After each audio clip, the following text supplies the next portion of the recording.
Let's chat dogs, getting your dogs or cats to Roatan, Honduras. Now, if you have small animals like cats or dogs that fit under your seat, under 20 pounds, you can fly them. It's fairly simple. You just have to follow whatever airline you're on. They have the rules hidden in their website somewhere. I know Delta, United, and American have all changed their rules for the large dogs. But if you have a dog or a cat that can fit under the seat, your life is going to be pretty darn easy, and I think the fees are around $150 to $200 depending on your airline. And then you also need, the big thing that the Border Patrol cares about is rabies. So you want to make sure you have any and all documentation for your animal regarding rabies. You want the rabies tag if you have it. You want the history of all the rabies vaccines. And then you can also get an international health certificate. Now, there's something called a USDA health certificate. Those are more expensive and they're harder to find vets that are USDA approved. But if you are bringing if you are traveling with 2 or less pets to Honduras, now I can't speak for other countries, this is just for Honduras.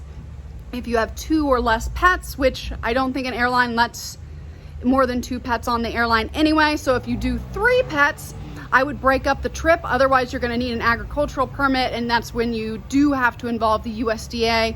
If they're coming from the United States or whatever government you're coming from, it does have to be, well, it's an agricultural import of animals, and it's going to be a lot more invasive than if you just bring 2 animals at one time. So that's actually, so we drove with the dogs and we are flying with our cat. This is the second time the cat has flown. She's a Honduran cat, went up to the US during COVID and is coming back down. And I just have to I have to take her to the vet, less than 10 days before our trip, even though Honduras has said they will accept the paperwork up to 30 days. I'm gonna follow the 10-day thing and get an international health certificate, which it's a lot cheaper. I think I just paid 2 in Laredo, Texas for my dogs, and I think they were $150 each. So, well, they're not cheap, but the USDA ones are a lot more expensive, and it's a lot more involved to get them. It's certainly not going to hurt. I will also say, driving through all the borders with my big dogs, not a single person looked at that international health certificate. They really focused on the rabies. They wanted to see all the other shots that they had, and I will put the Honduran website in the comments where I found out what they needed, and they were very, very nice. An email address. They will send you all the docs in English and in Spanish, and then we have 3 animals, but we did not take them at the same time because I did not want to get an agricultural permit and do a whole lot of other things that were just, well, I could avoid it. So back to animals on the airplane. If they can fit under the seat, wonderful. Now, there is no and big dogs. So airlines have changed a lot of rules over the last couple years. They don't really want to take dogs under the plane, and so they have a huge list of banned dogs, and they say it's because of the nose length and breathing, and I think they had too many issues, but I can't speak for them other than we ended up having 2 dogs that are on the ban list because they have their terriers and a medium length nose, and you need like a German Shepherd nose, I guess, to be able to fly in cargo. Now, the kicker with that is there is no cargo in Roatan, Honduras, and you might want to argue with me and say, well, there is well, these are not my rules. This is just Roatan, and it's technically no cargo. Now, could they theoretically do it? Yes. Will they? No. So I worked on getting my dogs down here for 5 years.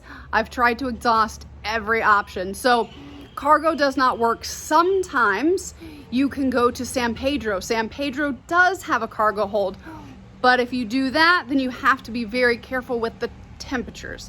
It is almost always hot in Roatan or in Honduras. Now, you can maybe in January and cooler months maybe risk it, but if the tarmac is above a certain temperature, and I apologize, I don't recall the temperature, they will not transport animals, and it's just due to animal safety. So unless you happen to pick a day that it is raining and cool on the mainland, it's a gamble, right? So it could be just fine, or they're not going to let you get on the plane with the dog because it's too hot in Honduras, or sometimes even Houston if that's where you're flying out of, or Miami, which are the two biggest airports that fly to Roatan, and there are a lot more flights flying to San Pedro, but that's just something to keep in mind. It's a wild card, and you have so many wild cards when you are importing your animals. I like to reduce the amount of wild cards because you know something's going to go wrong, something's going to happen. I just try to reduce all of those possibilities, which is, well, it's an impossible task, and you just go, it's great to have a very liquid plan that you can just kind of go with the flow, do what you need to do.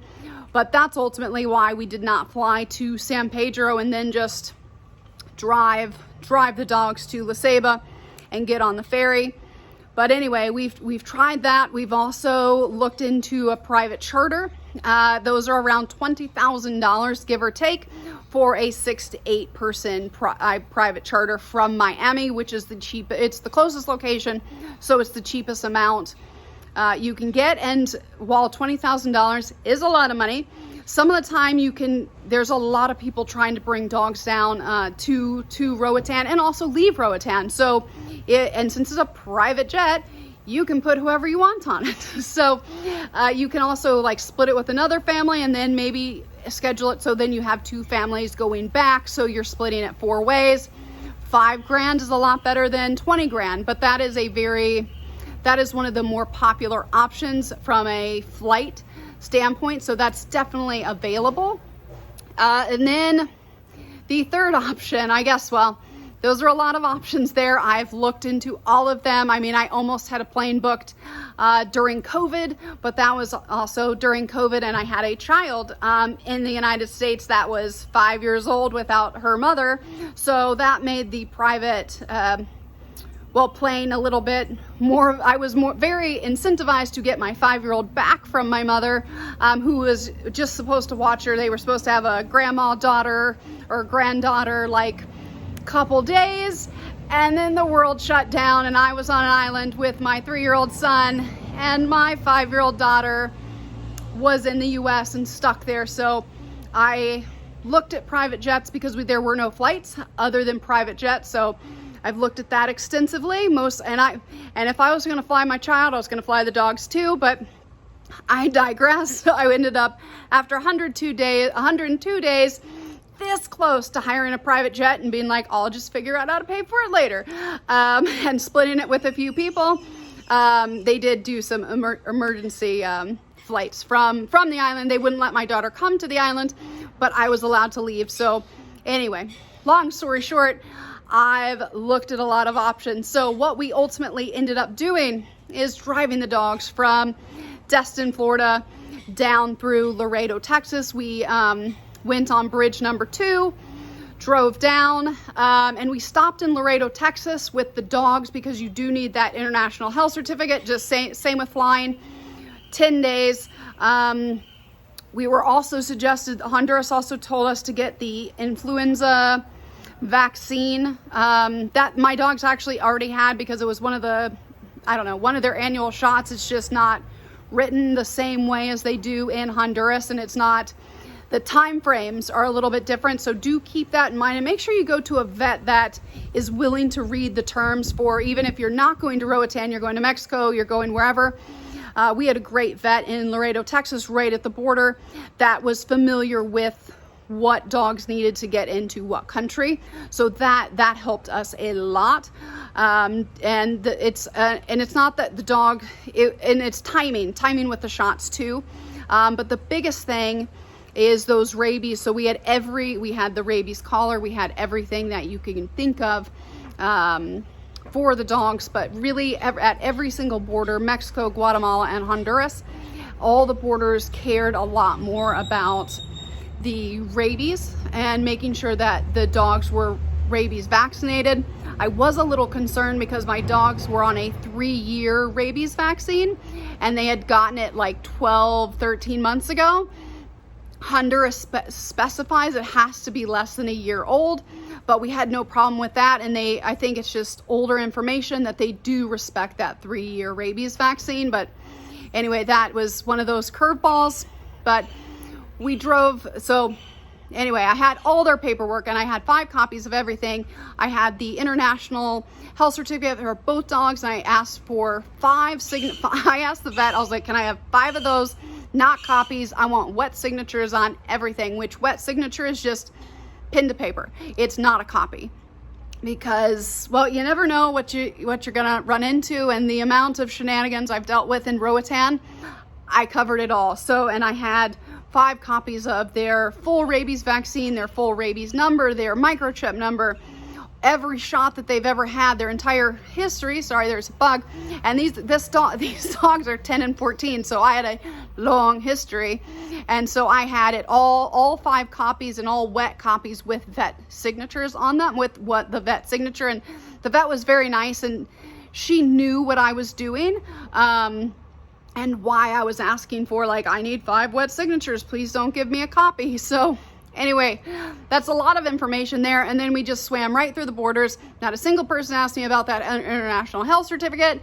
So I'm glad I didn't end up paying for the USDA one. But they did care very, very much about the rabies. So I'm glad that I had so much paperwork about their rabies shots and their registration, and I showed like the current registration, so I showed all of that. That's all anyone seemed to care about. The dog inspections at the borders, I was really concerned about this because I have 2 pit bulls. They're very nice, and I always say, I was like, if you're nice to me, they're nice to you. But it was pretty funny because I was like, oh, one of my dogs is gonna jump on a border agent. I was like, and it's just gonna be bad news. And nothing of that happened. Actually, I think the dogs were just kind of so like stunned, and like there's so many smells. They just kind of stood there, didn't do anything. All the inspections went great. No one wanted to get anywhere remotely close to the dogs. Some like saw the dogs coming, went back in their room, even shut the window and like peered through, and then they're just like, okay, or they give me the thumbs up, and I'm like, that's your inspection? I thought, because sometimes they can do temperament testing and all of that, and I was like, oh, let's see what kind of a mood the dogs are in. I have one of our dogs is a 70-pound pit bull that likes to jump and wants to make out with people, and he doesn't understand that most people don't want to make out with a big dog that they don't know. So anyway, we didn't end up having any issues. All the inspections went great. No one wanted to do it had anything to do with the dog. So they're like, nope, even keep the dogs in the car. Not once did they even want me to I took the dogs out. They wanted me to walk them, just I think to make sure that they're not sickly or anything of that nature. So everything went really well. I was so nervous the day we got to La Ceiba, which is the port city on the way to Roatan, when we ended up taking the Roatan ferry, and I was so nervous because I was going to have to separate from my dogs for the first time. The ferry was absolutely wonderful. The staff was amazing. They ended up going in crates. I think they were 350 limbs each, or it was 696 limbs for both of them to go. They were in these really nice white carriers or kennels, high quality, so like no one was getting hurt on either side. They actually traveled with another little dog that was funny, the two big dogs that no one wanted to be around, and then there's this little dog that was just, he was gonna kill somebody. If he could have, he was little, so couldn't do that much, but and then they put him right next to my dogs, and I was like, oh gosh, you're gonna upset one of my dogs, and my dog's gonna start barking, and it's gonna freak everybody out. But none of that happened. All my concerns were for naught. The staff was amazing at the Roatan ferry. I can't say enough wonderful things, and it was such relief to be able to get them to Roatan after 5 years of trying. They are 10 and 14 years old now. They're living their best life, and this is their forever home. They get to go to the beach, hang out, swim, hang out on a leash. I know that's, if you're from Roatan, you know. So just thank you guys so much for watching the dog adventure. Well, it was one hell of an adventure, and it was, you appreciate the things that are the hardest, and this This took me a very long time, just with timing and rule changes and just so many other things. And I'm just so, so grateful that my babies are now back home with me in Roatan. And if you ever have any questions, my door is always open. I have a lot of opinions. I've done a lot of things in Roatan, so my door is always open.